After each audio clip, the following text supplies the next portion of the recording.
Jelante Williamson here with the second episode of my Mandalorian reviews. I hope everyone's having a blessed weekend. It is, what day is it? I gotta check. It is November 7th, Saturday, November 7th. Election week, obviously, crazy election. I think it was just officially, air quotes, called for Joe Biden. I'm not going to get into that at all in this review. So this is something completely separate from politics. I will do some political streams probably tomorrow. I'll do one tomorrow. Do another episode of my podcast. But I just wanted to say hi to anyone who's watching this now or in the future and get into this review and get into my thoughts, which you may have gathered just from the thumbnail. And if you check my description, I always I'm going to start putting a number review before I give it. And then I say it's 5 out of 10. I'm gonna start with my non-spoiler thoughts, then some spoiler thoughts, then go through the plot and just kind of wrap it up after that. In general, I came to the conclusion that one of the things this is suffering from this season, two things. One, while the binge model economically makes less sense, because when you have a show, especially this one it has 8 episodes, that means you have to have anyone who wants to watch the show pay 2 months. And then I think they have WandaVision and other things that are supposed to come out very close to it. So that's the idea, that you have this show and you have other shows start to kind of come out and start to trickle out some of the stuff they have in the can in order to get users to pay as long as possible. You have someone pay for 8 weeks, then WandaVision, I'll pay another 8 weeks, whatever it is. So I understand that economically, business sense wise. However, the nature of this show and what it's given me, it really benefits from being binged as opposed to watched week to week. I think overall week to week is economically better, again, not just for the company, but just for content creators like myself or anyone who makes reviews. You get more reviews to make instead of just one mass season review. I know there's a show, I can't even think of it offhand, with Simon Pegg that's on I think Amazon Prime, and I'll probably do a review on that. I want to check it out, about ghosts. I can't think of it offhand. I'd have to Google. You can Google it. But whatever the show is, that show, you can't when I look at reviews, it's just one review. It's not like multiple reviews over weeks, which kind of builds publicity that helped the boys, even though, I didn't watch it, but people watched reviews each week. I did watch the reviews. I didn't watch the series because it really wasn't my cup of tea, but there's a lot of content. Excuse me. Live TV. A lot of content creators that I like, and they were talking about it, and it still was like not something I'll watch. I'd rather watch a review of it than watch it. And that's how I'm starting to feel about this series, The Mandalorian. It's better off being binged. And another thing that's becoming apparent is Pedro Pascal was right. Not only should he take off his helmet, there are just some creative decisions I don't agree with. And a lot of that comes from the ending of the last season. They made a mistake, and I'll spoil it for the ending of the last season, where the whole season, this season, is about reuniting Baby Yoda with his race. And I think that was a mistake. I honestly think, given the direction they've decided to go on, that they should have, because this is not a episodic, this is not a series. Yeah, no, this is a I got the difference between episodic and serialized mixed up. Here we go. This is a show. This is not a show where the story is continuing on week to week. That's not what's happening here. You have just a contained story and episodic. So this is episodic. This is not serialized. I think that's what I'm trying to, do I have it? This is what happens when you're live and you have to Google something because you didn't do it beforehand. And because I literally get kind of anxious doing these reviews. So it's like, just do it.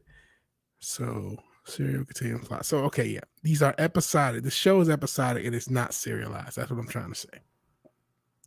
And that's what the show is suffering from. Because it's decided not to be a serialized show, which is what most TV is, and to be episodic and to have self-contained episodes, setting up that plot was a bad idea. Setting up the fact that, okay, he needs to reunite Baby Yoda to his race makes these shows just meander. These are only 8 shows a season. And it also feels like this maybe should have been one big contained season to have these meandering episodes open up the season.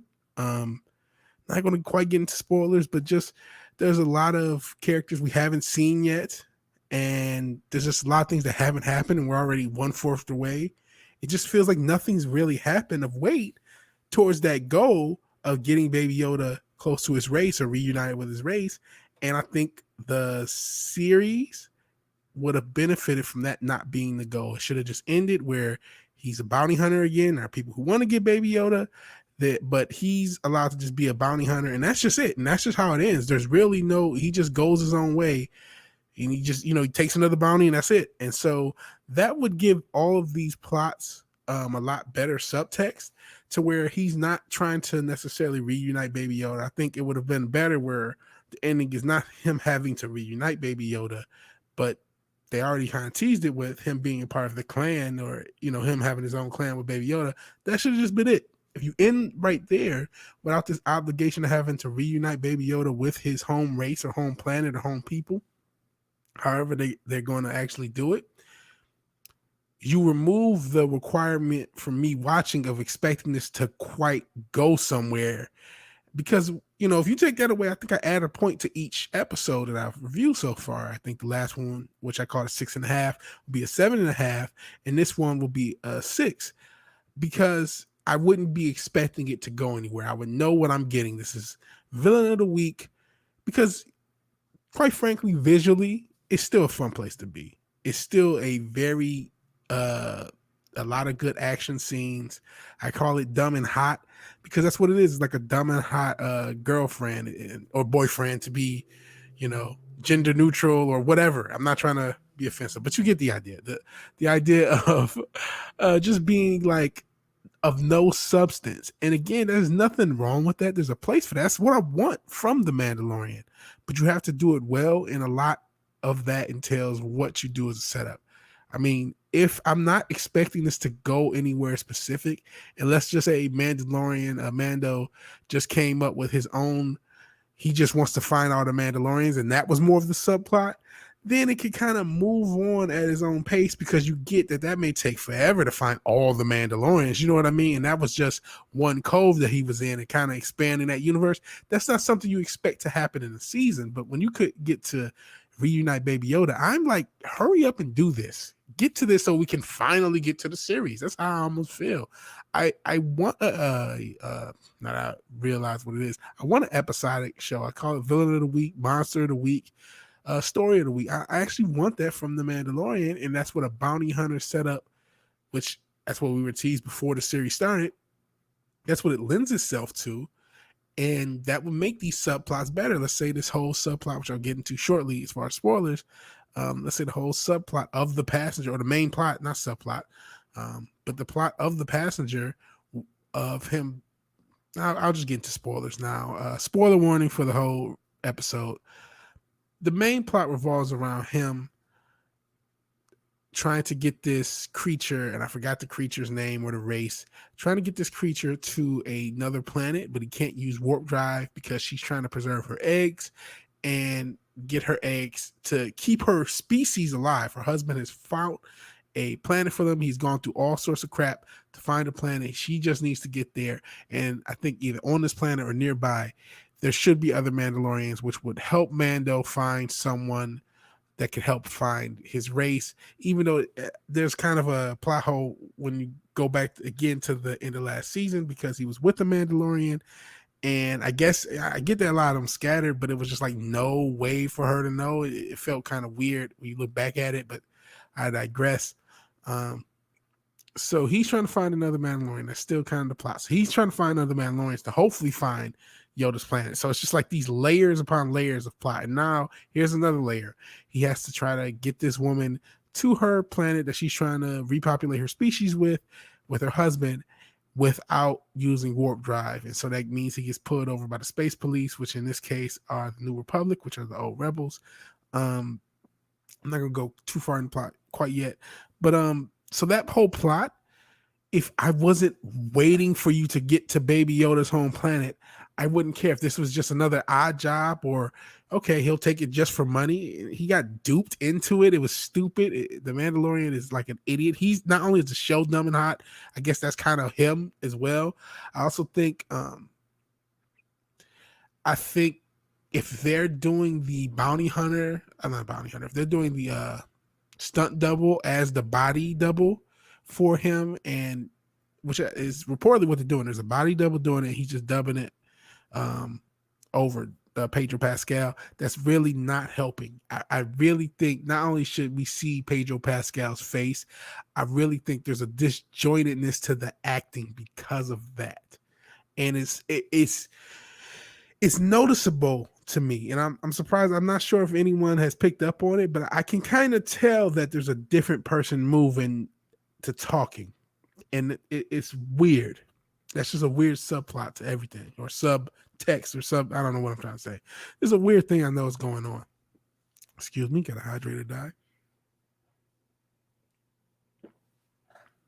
So yeah, and then as I teased with my thumbnail, the Baby Yoda eating eggs was really tonally weird. It was really tonally weird. And I praised the first episode for proper use of Baby Yoda. It wasn't too much. And I don't mind Baby Yoda episodes. I'm a pro Baby Yoda content creator. This is a pro Baby Yoda channel. But this did him no favors. This was a very bad episode for Baby Yoda. And as somebody who, like, I hate Peter Quill because of Infinity War. Like, the things he did in that movie made me dislike the character, which I never really liked Guardians of the Galaxy, which I know is a blasphemous statement, but I digress.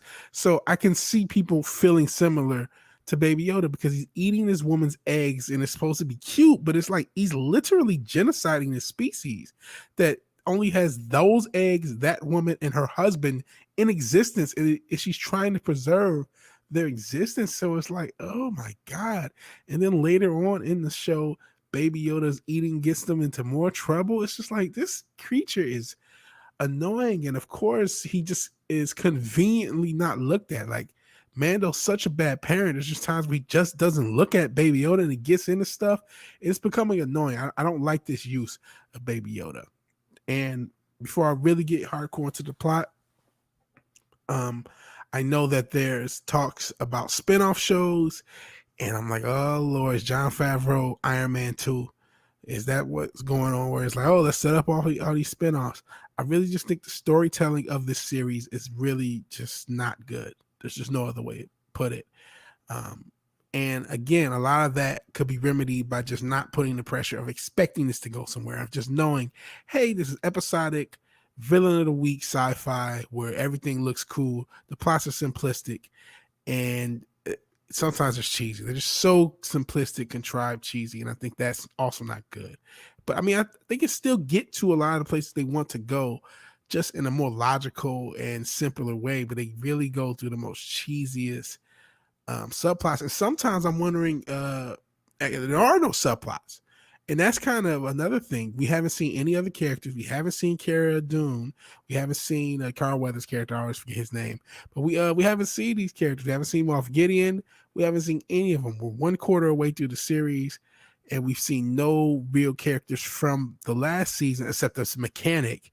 And that's not cool either. And I feel like if you had a subplot going, you can remedy a lot of the time that's spent on like cheesy garbage, because what the show does well is just action scenes and getting into those action set pieces. That's what the show is built on. It's not really a plot heavy show. It's never going to be The Wire in space. So what you want to do is just make it better and more tolerable in between those sections of set pieces. That's all. This is Uncharted 1, the series.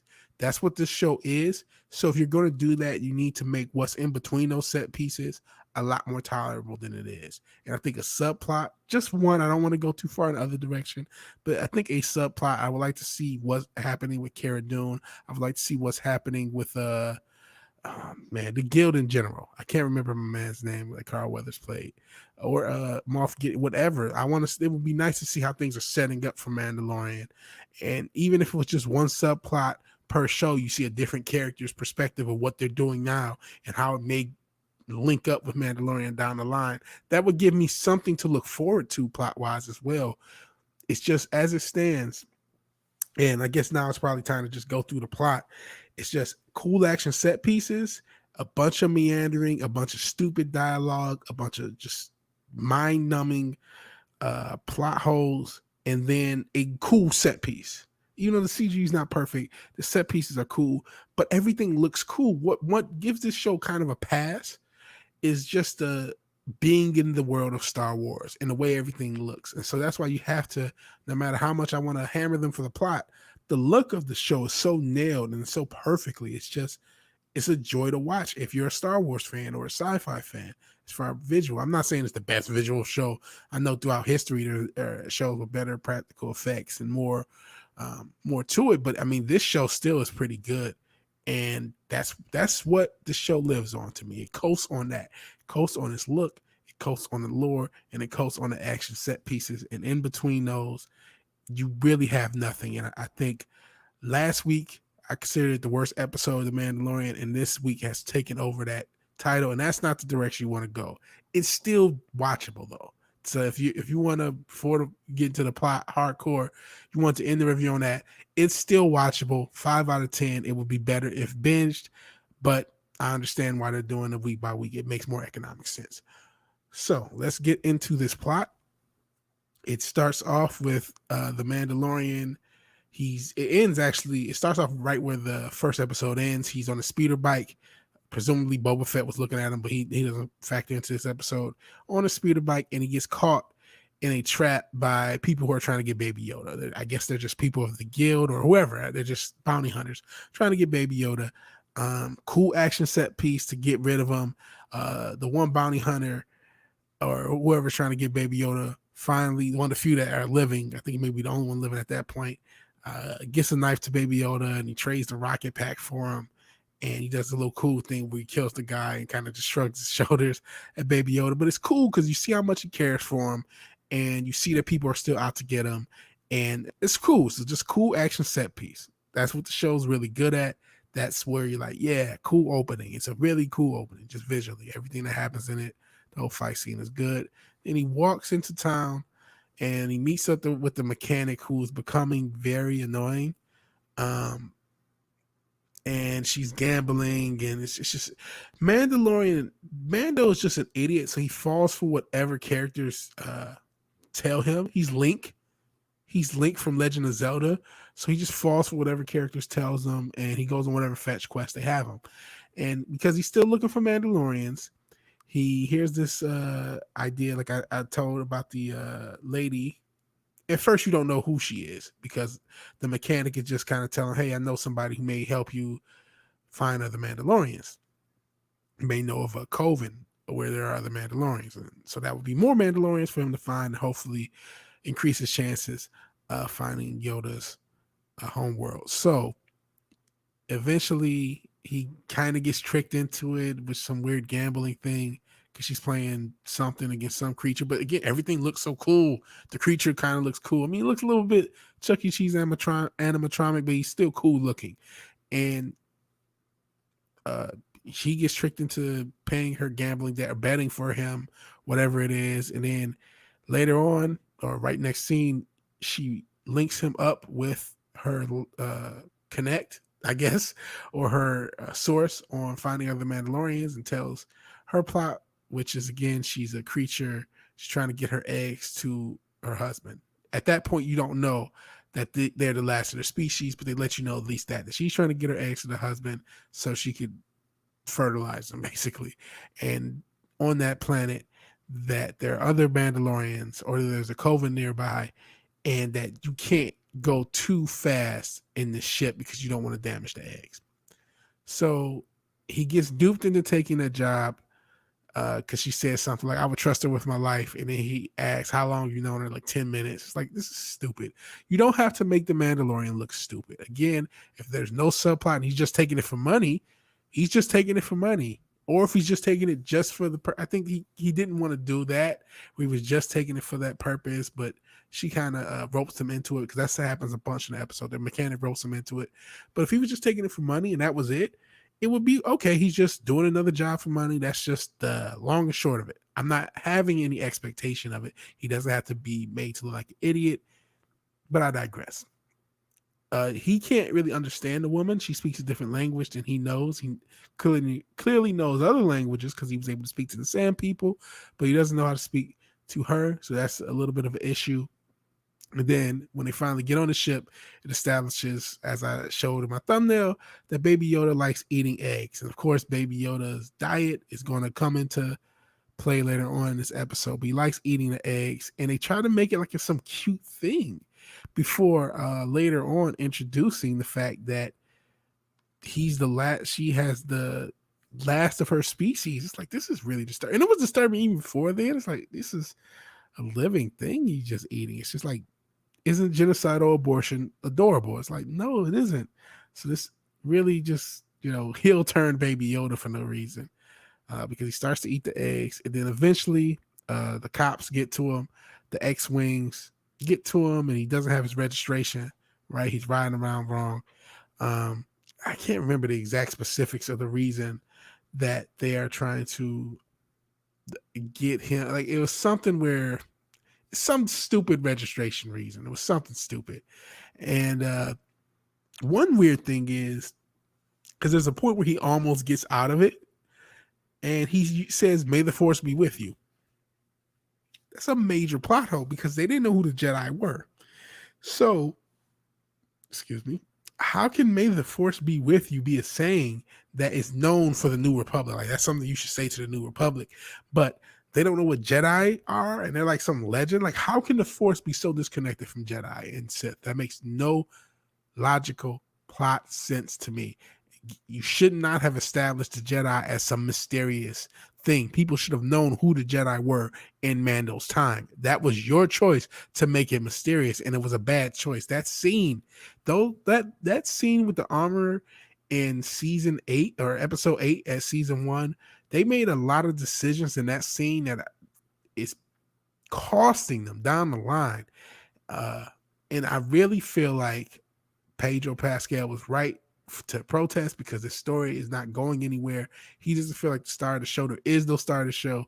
It's just going on, meandering. And it really feels like after season 1, they had no idea where they were going. They just wanted to end it and leave it open-ended and just thought they would tie up loose ends. And even though they didn't really have much to go on at the end of the season, they're still making mistakes plot-wise. Because if the Jedi were so mysterious, "May the Force be with you" should not be said. That should not be something that everyone just says in a world with Jedi is some mysterious thing that no one's ever heard of. Even though just 30 or 40 years ago, they were a part of the Senate. And now they're still a big part of the New Republic because Leia and Luke, presumably in this time frame, are still part of the New Republic and high-ranking members. So the Jedi should be common knowledge. It shouldn't be some mysterious thing. And that plot choice makes no sense, and it is exemplified here. But I digress. I'll get over that. So because Mandalorian doesn't have his registration, he runs, and he gets on the ice planet where most of this episode actually takes place. So he runs, cool visual scene, cool chase scene. He runs, goes to the ice planet. That's the nearby planet, and it's a real cool visual scene. But we use this trope, and The Mandalorian is only 10 episodes old. And I kid you not, it has to be 3 or 4 of these episodes. He has crashed that ship and not been able to repair it. At least 4 or 5. I think that was the episode 2. There's always something crashing and him not being able to repair it. It's like, oh my God. Stop. You already have a trope. You're only 10 episodes old. This is crazy. And then when it crashes, the woman, the passenger with her eggs, and Baby Yoda's been eating them, and there's this scene right before the scene I'm about to talk about where Baby Yoda eats an egg, and he's like, "How many did you eat?" After they crash, and he just gives this cute scene, and then or this cute little, I don't know, whatever burp Like it's supposed to be adorable that he's eating this poor woman's, children basically before they're born. And then eventually she gets control of this robot so she's able to translate herself and speak to the Mandalorian and we're able to understand what she's saying. And that's when she lets them know, after they've already crashed and they're having trouble repairing the ship, of course, that hey, these are the last of my family. My husband went through hell trying to find a planet that's hospitable for us, and I'm trying to keep my family and my species alive because if me and my husband and these eggs go, we're extinct. So that's a very good motivation, and guilt trips Mandalorian into helping her still because he was about to abandon ship. I guess I don't know because he's inconsistent on when he wants to be Link and help people for no reason and wants to give up. It's very inconsistent. But I digress. So she gives this little spiel at one point while he's trying to repair the ship. She goes off and finds a hot spring into this ice cave. They fell into this ice cave, basically crashed into it. They actually crashed into the ground, and the ground opened up into an ice cave. But she finds a hot spring for her eggs, and then while Mandalorian's trying to gather up the eggs so they can kind of get it moving, of course, Baby Yoda, being an adorable asshole he is, finds a nest of some spider creatures and starts eating them, and he wakes them all up, and now they're under attack by spider creatures. So then they get back to the ship, trying to fight, or they frantically run back to the ship. And the CG is not perfect here, but they get back to the ship. They get into it. They have to fight off the spiders. Then it's okay looking because the CG is not perfect for these spiders, but they fight them off, and eventually the two people in the X-wing come back to kind of help them fight off the spiders. And then we get another scene that doesn't really make sense to me, where the X-wing New Republic police basically they explain that they know who he is, and they talk about how he took the prisoner, which is the child, Baby Yoda, and then they basically let him off because he's done something in the past, but they didn't really. I'm like, I don't know what that's from. So maybe that's just me misremembering season 1. But the story they gave for him not to get arrested didn't make sense. And so yeah, I don't really know what that was all about. And then they basically just let him off, and they just leave him because he asked for help, and they kind of don't give him help. And then we get into one of the biggest plot holes. The worst plot hole, and I'm surprised. I hope this is getting killed for this because it really should get killed. When I tell you this plot hole, I think about knocking your whole point down. It's that bad. But they just magically get the ship going, and no, it's not that.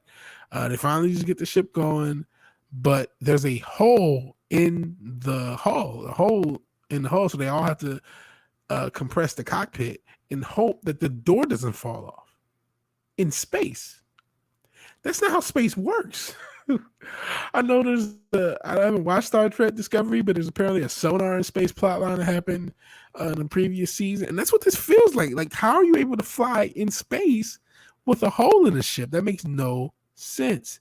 So they fly off, and that's the end. They don't get to the actual planet at the end.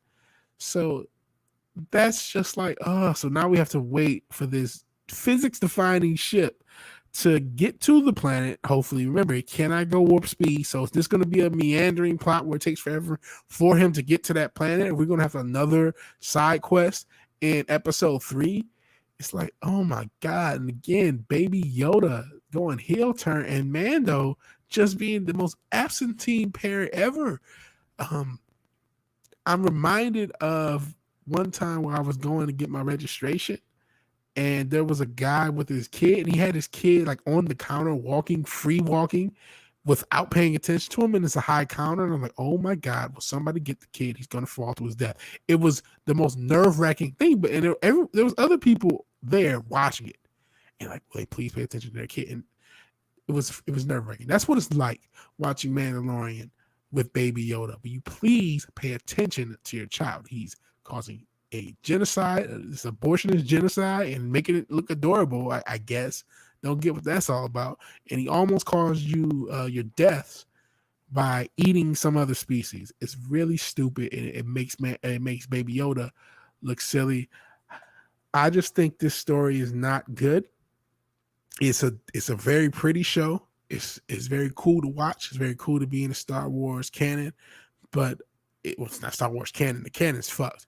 But in the Star Wars world, but I do not like where it's going. I think they painted themselves in the corner by having this overarching plot of getting Baby Yoda to the species. Now you have the subplot of having him find the Mandalorian, and then you add another subplot of having him get this woman to the ship or get this woman to her planet and get and that will help him find other Mandalorian, which will hopefully help him find Baby Yoda. When I'm trying to get to Baby Yoda, let's go somewhere, and it's not going anywhere. And it made itself have to go somewhere when it didn't have to. It could have just been like, hey, the end of the season, just you're a bounty hunter.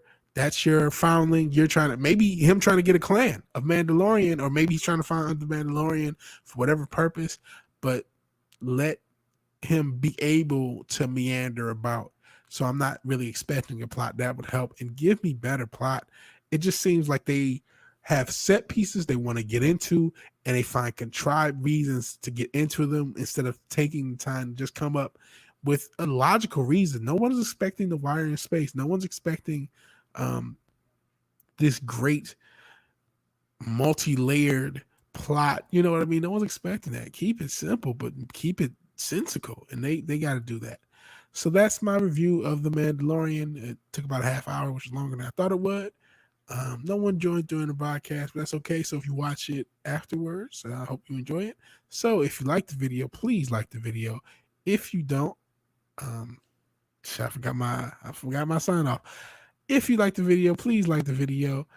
If you don't, or you have anything to say, let me know in the comments below. If you're so obliged to share and subscribe, please do so. I'm trying to build this channel up. So I got 30 some odd subscribers. I thank anyone who subscribed to my channel so far in the past 3 or 4 months. I said after the election, win, lose, or draw, it's going to be a lot less political. I'm sure with all the litigation going on, I'll probably talk some politics, but I'm going to get a little bit more review focused and maybe even some gaming as well. So please join me and subscribe. It's going to be a lot of fun, a lot of different things. It's not just going to be politics. I think right now everyone's just got to kind of come down for a minute, and that's where I'm thinking. I know it's going to be a lot of litigation and a lot of BS on the media, so I'll let that play out and hope you have fun. So thank you for watching. Thank you for your time, and God bless.